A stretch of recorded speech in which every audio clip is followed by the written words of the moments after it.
নমস্কাৰ, এটা নতুন ভিডিঅ'লৈ সকলোকে স্বাগতম জনাইছোঁ। অসমৰ যিকোনো গভৰ্ণমেণ্ট আৰু প্ৰাইভেট ইনষ্টিটিউটত BSc নাৰ্ছিঙত এডমিশ্যন ল'বৰ বাবে যি এণ্ট্ৰেন্স এক্সাম হয়, সেই এণ্ট্ৰেন্স এক্সামৰ তাৰিখ ঘোষণা কৰিছে আৰু এই নটিচখন SSUHS ৱেবছাইটটোত প্ৰকাশ পাইছে। BSc নাৰ্ছিঙৰ এডমিশ্যনৰ এণ্ট্ৰেন্স এক্সামটো হ'ব অহা 22 জুন তাৰিখে।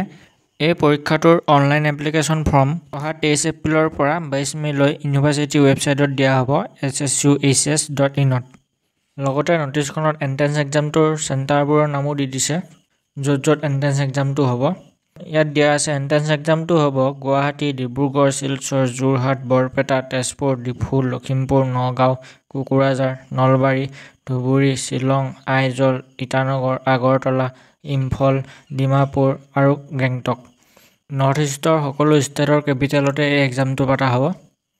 আৰু নটিচখনত এইটো দিছে যে এই এক্সামটোৰ এডমিট কাৰ্ড অহা 2 জুনৰ পৰা ইউনিভাৰ্চিটি ৱেবছাইটত দিয়া হ'ব। এই এক্সামটোৰ চিলেবাছ হৈছে PC, B আৰু E, মানে ফিজিক্স, কেমেষ্ট্ৰি, বায়'লজি আৰু ইংলিছ। এই গোটেইকেইটা ছাবজেক্টৰ এটা ছাবজেক্টৰ পৰা 25 মাৰ্কছকৈ আহে, টোটেল 100 মাৰ্কছ। এইটোৱে আছিল আজিৰ ভিডিঅ'টোত BSc নাৰ্ছিঙৰ এণ্ট্ৰেন্স এক্সাম কেতিয়া হ'ব আৰু অনলাইন এপ্লিকেশ্যন কেতিয়াৰ পৰা আৰম্ভ হ'ব আৰু ক'ত চেণ্টাৰ দিব আৰু এডমিট কাৰ্ড কেতিয়া দিব, এই সকলোবোৰ কোৱা হৈছে। গতিকে আজিলৈ ইমানে। ভিডিঅ'টো চোৱাৰ বাবে ধন্যবাদ।